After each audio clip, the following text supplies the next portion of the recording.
Hello everyone, my name is Dharmangan Nirmal and welcome back to our channel DL classes. तो आज का हमारा topic है न्यूमेरिकल पार्ट 2। तो इससे पहले मेरी दो वीडियोस और आ चुकी है, एक मोल कॉन्सेप्ट के ऊपर और मोल न्यूमेरिकल पार्ट 1। जिन्होंने भी वो वीडियो नहीं देखा है जल्दी से जाकर वो वीडियो देखिए, देन यहाँ कंटिन्यू कीजिए। तो आज का सेशन स्टार्ट करते हैं हम न्यूमेरिकल पार्ट 2। तो मैंने यहाँ पे जितने भी क्वेश्चन कराए हैं सब जेई और नीट को ध्यान में रख के क्वेश्चन करेंगे आप यहाँ पे। तो हमारा फर्स्ट क्वेश्चन है कि which one of the flowing will have the minimum number of atom. तो इन चारों में से किसमें मिनिमम नंबर ऑफ एटम है। तो पिछले क्लास में हमने फॉर्मूला ड्राइव कर लिया था इसके लिए, मोल्स के लिए। हमने पहला फॉर्मूला देखा था n equal to W by M weight upon mass. Second form में देखे थे हमने n equal to number of particle, जहां पे स्मॉल n जो हमें बताता है वो मोल्स के बारे में बताता है, number of particle upon Avogadro number. Third जो हमें बताता है कि n इक्वल टू लीटर के संबंध में बताता है कि मोल से क्या रिलेशन है। तो ये जो n स्मॉल n यहाँ पे है मोल के बारे में बताता है, और w weight, m mass, number of particle means atom, molecule और आयंस, और v बताता है वॉल्यूम के बारे में। तो मोल्स का इन तीनों के साथ हम डायरेक्ट संबंध देख चुके हैं, क्या होता है रिलेशन। देन हम आ जाते हैं अब हमारे फर्स्ट क्वेश्चन में। तो यहाँ पे दिया है इन चारों में से किसमें मैक्सिमम नंबर ऑफ एटम्स हैं। तो हमें साफ साफ पता चल रहा है कि हमारा जो सेकंड फॉर्मूला है यहाँ पे एकदम एप्रोप्रिएट है। तो देखते हैं 1 gram of Cl2, 1 gram of lithium, 1 gram of sodium, 1 gram of gold. तो इसमें सब में कॉमन है 1 ग्राम 1 ग्राम 1 ग्राम। तो इसी में हम देख लेते हैं, क्वेश्चन सॉल्व करते हैं। तो सॉल्यूशन देखते हैं फर्स्ट का क्या होगा। तो इसके लिए 1 ग्राम ऑफ, सब में 1 ग्राम 1 ग्राम 1 ग्राम 1 ग्राम कॉमन है। तो इसके लिए हमने फॉर्मूला हमने यहाँ पे डिराइव कर लिया है कि n इक्वल टू, तो इन दोनों फॉर्मूले को मर्ज करना पड़ेगा क्योंकि यहाँ पे जो हमें दिया है ग्राम के स्टेप में दिया है तो हमें w लेना ही पड़ेगा। और पूछा क्या है नंबर ऑफ पार्टिकल, मतलब नंबर ऑफ एटम पूछा सब में, तो इन दोनों फॉर्मूले को मर्ज करना पड़ेगा। तो एक नया फॉर्मूला हमारे पास आएगा w by M is equal to number of atom, क्योंकि पार्टिकल की जगह हमें नंबर ऑफ एटम लेना पड़ेगा, अपॉन Na। देन सब में एटम के बारे में पूछा है तो number of atom is equal to W by M into Na। अब हम सॉल्व करते हैं पहले वाले को। तो Cl2 1 ग्राम ऑफ Cl2 के, तो 1 ग्राम ऑफ Cl2 के, तो Cl2 के मैंने मॉलिक्यूलर वेट आपको निकालना सिखा दिया था। तो यहाँ पे होता है पहला Cl2 के लिए, तो Cl2 का क्या होगा, W जो हमारा वैल्यू है वो 1 है, और मॉलिक्यूलर वेट Cl2 एक Cl2 का होता है मॉलिक्यूलर वेट होता है 35.5। तो 2 का कितना हो जाएगा, तो 2 का होगा इंटू 2 कर देंगे तो इसका आ जाएगा 71। तो यहाँ पे 71 इंटू Na। देन सेकंड देखते हैं 1 ग्राम ऑफ लिथियम के लिए। तो 1 ग्राम ऑफ लिथियम, तो 1 ग्राम ऑफ लिथियम के लिए कितना आएगा, तो ये फिर वही फॉर्मूला W बाई एम, तो W बाई एम तो 1 है 1, और लिथियम का होता है हमारे पास 7 इंटू Na। देन थर्ड आते हैं हमारे पास 1 ग्राम ऑफ Na, तो 1 ग्राम ऑफ Na, तो 1 ग्राम ऑफ Na का हमें पता है मॉलिक्यूलर वेट 23 होता है इंटू Na। और फोर्थ आते हैं हमारे पास इसी टाइप से आता है Au का। तो Au का कितना होता है 1 ग्राम ऑफ Au, तो 1 अपॉन Au का होता है हमारे पास 1/200 Na। तो इस टाइप से दिख रहा होगा, सब में Na 1 और Na कॉमन है, मतलब जिसमें हर की वैल्यू सबसे ज्यादा होगा उसमें मिनिमम नंबर ऑफ एटम होगा। तो मिनिमम नंबर और जिसमें हर की वैल्यू कम होगी उसमें मैक्सिमम नंबर ऑफ एटम होगा। तो नीचे वाले जो हमारे पास जो डिनोमिनेटर है उसको देखेंगे। तो विच वन ऑफ द, यहाँ पे हमें पूछा मिनिमम के बारे में।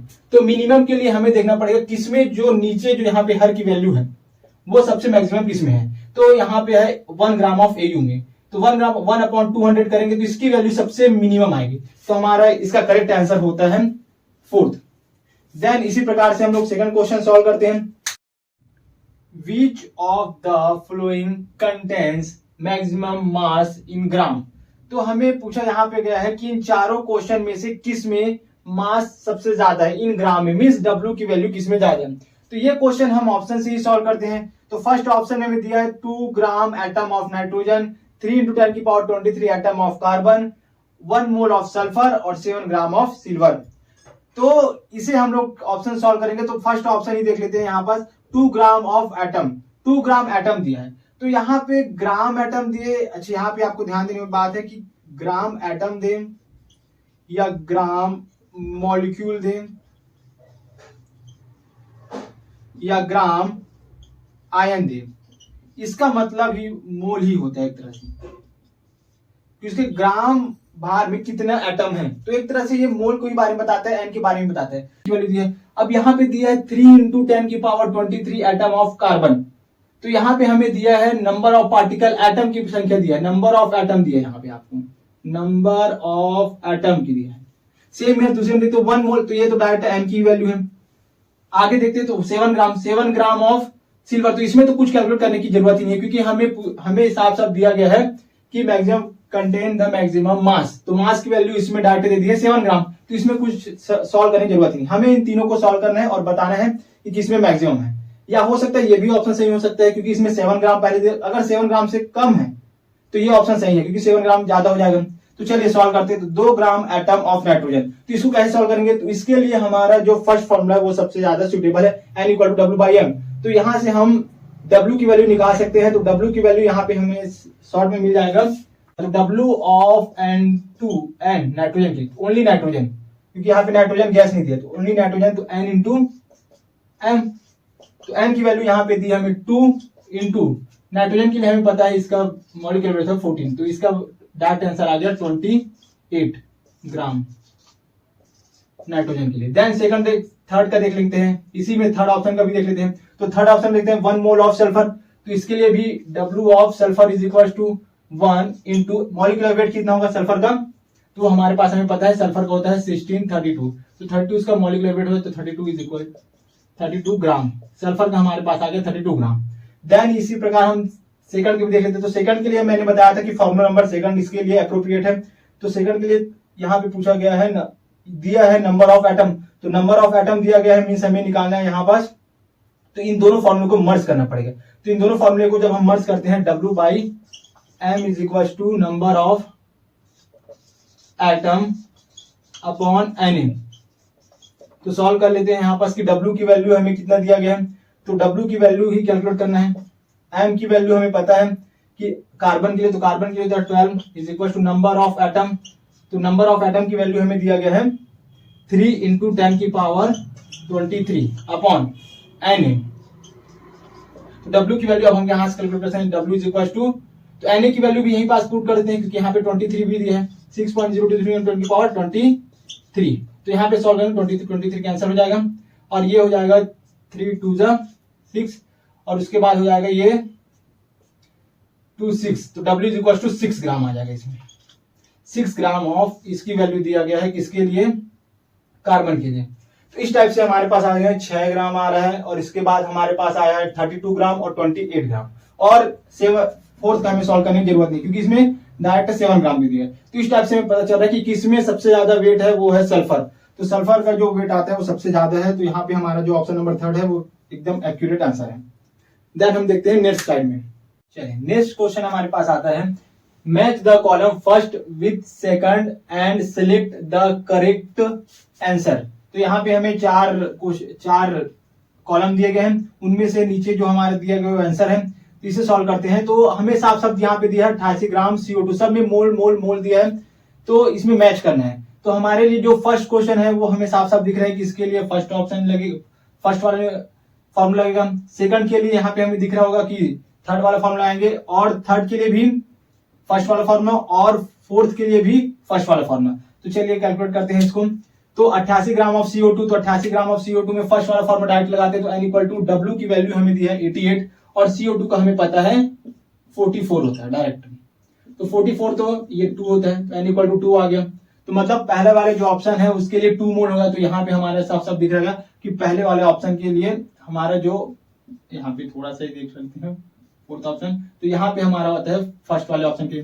सेकंड आते हैं तो 22.4 लीटर, तो लीटर के पदों में यहाँ पे ऐसे दिया गया है। तो N की वैल्यू इससे कैलकुलेट करें, तो N = आ जाएगा 22.4, तो 22.4 अपॉन फॉर्मूले में 22.4, तो इसकी वैल्यू आ जाएगी 1। तो हमारा सेकंड ऑप्शन का करेक्ट आंसर होगा 1, तो 1 मोल यहाँ पे है, सेकंड बी का आ जाएगा। इसी टाइप से हम 14 ग्राम ऑफ N2, तो N = फिर से फर्स्ट वाला फॉर्मूला लगा के निकाल सकते हो, N = W/m। तो W की वैल्यू हमें दिया है 14 अपॉन N2 की वैल्यू जो दिया गया है, N2 की नाइट्रोजन की होती है, एक नाइट्रोजन की 14, तो 2 नाइट्रोजन की 28, 14 × 28। तो तो ये हो जाएगा 1/2, 1/2 मीन्स 0.5, तो 0.5 मोल आएगा, तो इसका आंसर आ गया 0.5 मोल मीन्स जो हमारा सी ऑप्शन है उसका करेक्ट आंसर आ गया हमारा सेकंड ऑप्शन सी। देन इसी प्रकार से डी भी सॉल्व कर लेते हैं। तो डी सॉल्व करने के लिए 360 ग्राम ऑफ H2O, तो डी सॉल्व करते हैं तो n इक्वल टू होता है 360 ग्राम अपॉन H2O। H2O को हमें पता है मॉलिक्यूलर वेट होता है 18, तो 18 टू जा 36 और 0 20, तो हमारा ये ऑप्शन आ गया डी। तो हमें साफ साफ दिख रहा है फर्स्ट जो ए ऑप्शन है ये ए का आता है फोर्थ, ए का फोर्थ फर्स्ट ऑप्शन में दिया है, बी का हमारा थर्ड ये भी है, और सी का हमारा सेकंड और डी का हमारा फर्स्ट। तो ये इस तरह हमारा option number first is the correct answer. Then next question है हमारे पास the total charge on 1 gram of Al3+ is. तो यहाँ पे हमें 1 ग्राम दिया है और पूछा है टोटल चार्ज। तो टोटल चार्ज के लिए हमें देखना है नंबर ऑफ पार्टिकल, जितने पार्टिकल होंगे उसमें उतने ही ज्यादा चार्ज आ सकते हैं, और यहाँ पे W की वैल्यू दे दिया है 1 ग्राम। तो यहाँ पे हमें साफ साफ पता चला W भी दिया है और पूछा क्या है नंबर ऑफ पार्टिकल, तो हमें यहाँ पे दोनों फॉर्मूले को मर्ज करना पड़ेगा। तो मर्ज करेंगे तो हमारे पास एक नया फॉर्मूला आएगा इन दोनों फॉर्मूले, क्योंकि n लेफ्ट बराबर तो राइट को बराबर कर सकते हैं। तो W/m is equal to number of particle, चलो नंबर ऑफ पार्टिकल पहले निकाले थे फिर चार्ज निकालेंगे उसी से, number of particle upon Na। तो यहाँ पे W की वैल्यू दिया गया है 1 ग्राम, और मॉलिक्यूलर वेट एल्यूमिनियम के लिए हमें पता है, एल्यूमिनियम के लिए मॉलिक्यूलर वेट होता है 1327 इसका मॉलिक्यूलर वेट होता है, और ये होता है उसका एटॉमिक नंबर होता है। देन यहाँ पे पुट कर देते हैं तो हमारा निकल जाएगा। तो ये लेकिन हमें पूछा क्या गया है, चार्ज के बारे में पूछा गया।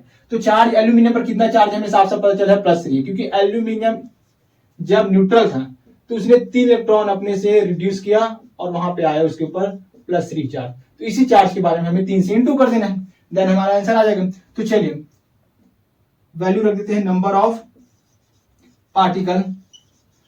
Of particle is equal to W की वैल्यू। अब यहाँ पे Na को डायरेक्ट यहाँ पे इंटू करते तो W की वैल्यू हमें दिया गया है 1 ग्राम upon molecular weight 27 into Na को एज इट इज रखेंगे क्योंकि हमारे सभी ऑप्शन में Na। अब यहाँ पे हमें ये पता नहीं करना है कि पार्टिकल कितना, हमें चार्ज पता करना है। तो चार्ज के लिए हम यहाँ पे 3e से इंटू करेंगे, क्योंकि यहाँ पे +3 चार्ज है और e हमारा चार्ज के बारे में बताता है, क्योंकि स्मॉल e जो बताता है वो चार्ज के बारे में बताता है। क्योंकि हमेशा हमें पता है अगर उसमें दो चार्ज है, 2 इलेक्ट्रॉन है तो +2 इलेक्ट्रॉन 2e करके लिखते हैं, उसमें 3 है तो 3e करके, ओनली e करके लिखते हैं। 4 होगा तो 4e करके। तो यहाँ पे हमें चार्ज के बारे में, तो यहाँ पे हमें बताना है चार्ज के बारे में, number of charges, total charge के बारे में पूछा। तो टोटल चार्ज तो 1 इंटू Na अपॉन 27, और चार्ज कितना है एल्यूमिनियम के ऊपर +3, तो उसे हम लोग लिखेंगे इंटू 3e। तो 3 से 27 कितने बार में जाएगा, 9 बार में जाएगा। तो इस टाइप से हमारे पास आते हैं NaE अपॉन 9। तो ये हमारा करेक्ट आंसर होगा। तो answer number 3 is a correct answer. Then next question देखते हैं हम। से हमारे पास नेक्स्ट क्वेश्चन आता है calculate mass of CO2 produce by heating 40 gram of 20% pure lime stone. तो प्योर लाइम स्टोन को हम लोग हीट करेंगे और कितना मास CO2 प्रोड्यूस होगा वो देखते हैं। तो इसको सॉल्व कैसे करेंगे, तो उसके लिए देखते हैं हम सबसे पहले तो लाइम स्टोन का फॉर्मूला होता है कैल्शियम कार्बोनेट को हीट करते हैं। तो हीट करते हैं वो किसमें टूट जाता है, CaO कैल्शियम ऑक्साइड और CO2 गैस में।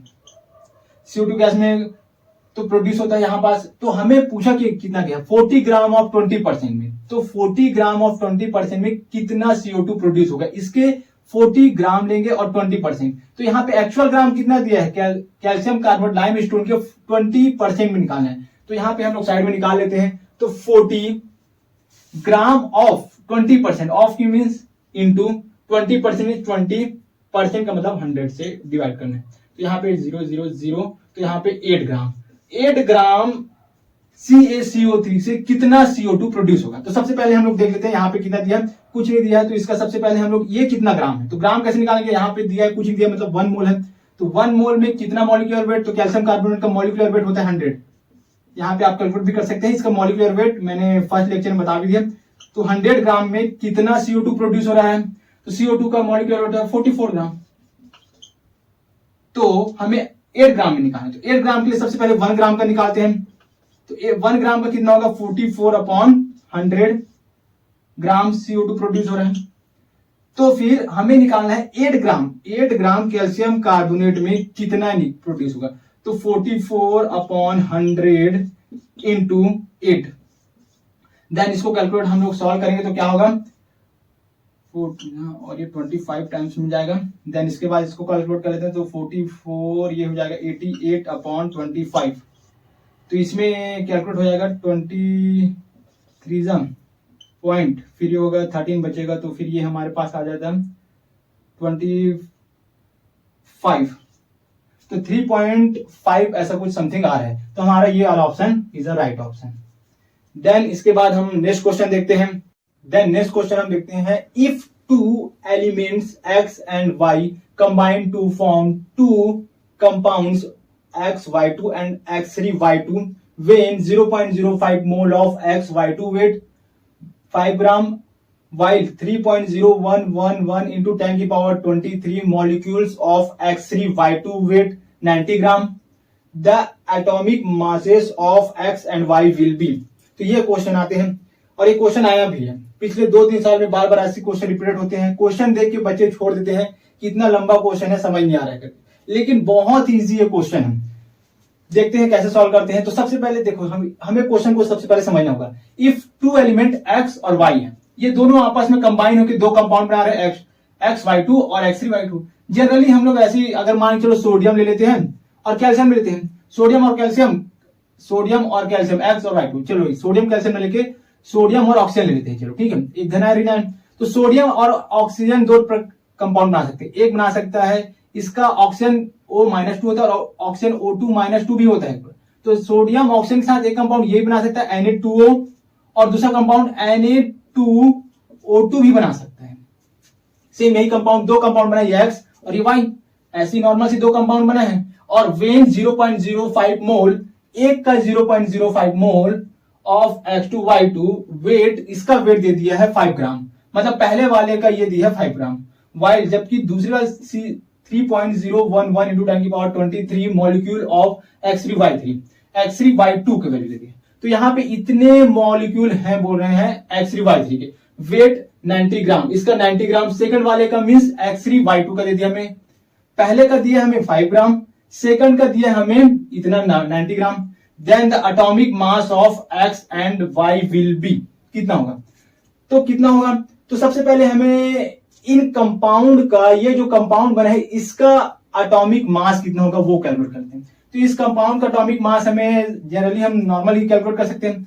तो पहले के लिए हमें देखो XY2 के लिए हमें कौन सी वैल्यू दिया गया है, 0.05 मोल दिया है। तो मोल के लिए हम निकाल सकते हैं इसका मॉलिक्यूलर मास m निकाल सकते हैं, क्योंकि हमें n की वैल्यू दिया है, और वेट की वैल्यू भी कितना दिया है 0.05 mole of XY2 weight of 5 ग्राम। तो W की वैल्यू दिया, n की वैल्यू दी, तो हम यहां से m की वैल्यू निकाल सकते हैं। तो m की वैल्यू क्या निकलेगी, m की वैल्यू किसके लिए, XY2 के लिए हमारे पास m की वैल्यू निकल जाएगी।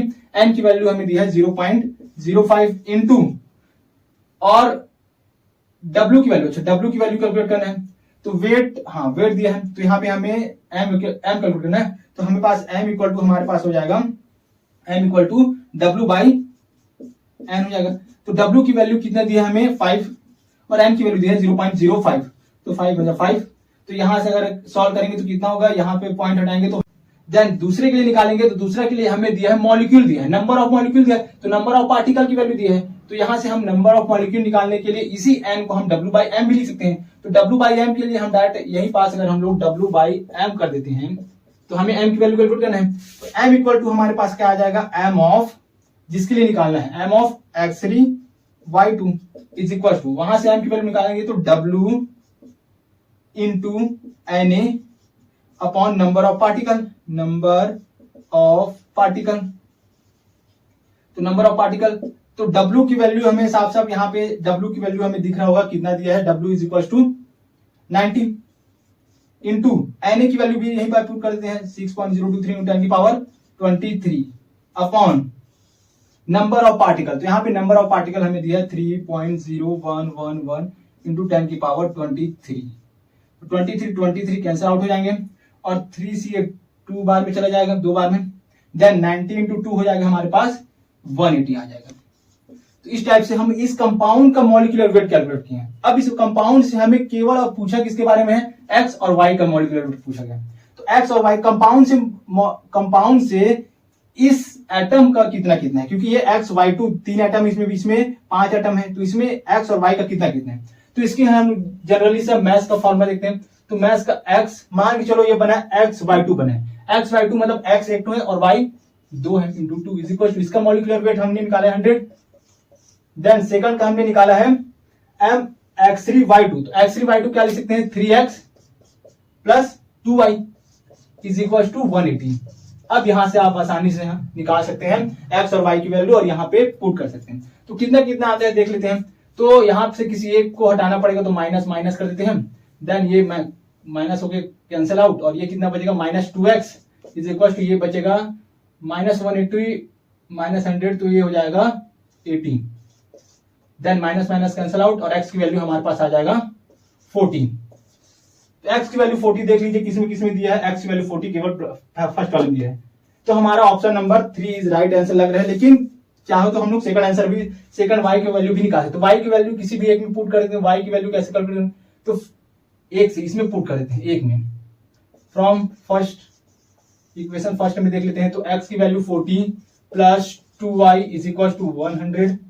तो 2y इज इक्वल टू कितना हो जाएगा 60 और y इज इक्वल टू आ जाएगा 30। तो x की वैल्यू 40 और y इक्वल टू 30। तो इसमें ऑप्शन नंबर 30 दिया गया। तो इसी टाइप से ये सेम ऐसे क्वेश्चन रिपीट आते हैं, जेई में भी आते हैं और नीट में भी ऐसे क्वेश्चन आते हैं जिसको अधिकतर स्टूडेंट छोड़ देते हैं।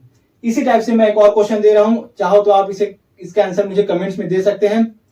चलिए देन इसी प्रकार से नेक्स्ट क्वेश्चन है, इसका आंसर आप चाहो तो मुझे कमेंट्स में दे सकते हैं, क्योंकि ये भी क्वेश्चन रिपीटेड क्वेश्चन है, ये भी सेम आया हुआ क्वेश्चन है।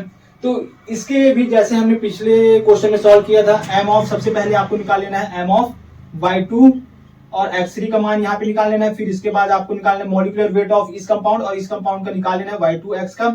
देन इन दोनों का मान निकालने के बाद उधर वैसे करना है, वो प्रीवियस क्वेश्चन का सॉल्यूशन है। ठीक है, तो आपको इस क्वेश्चन, ये नया क्वेश्चन है, तो इसको सॉल्व करके इन चारों ऑप्शन में से कोई एक ऑप्शन करेक्ट है वो बताना है मुझे कमेंट्स में। तो मोल के लिए सिर्फ ये मेरी 3 ही वीडियोस आने वाली थी। आई होप कि इसमें सारे क्वेश्चन कवर अप हो गए होंगे, शायद कुछ क्वेश्चन कवर अप नहीं हुए होंगे, तो उसे आप लोग मुझे कमेंट्स कर सकते हैं। तब तक के लिए आज क्लास समाप्त होती है। जय हिंद, जय भारत।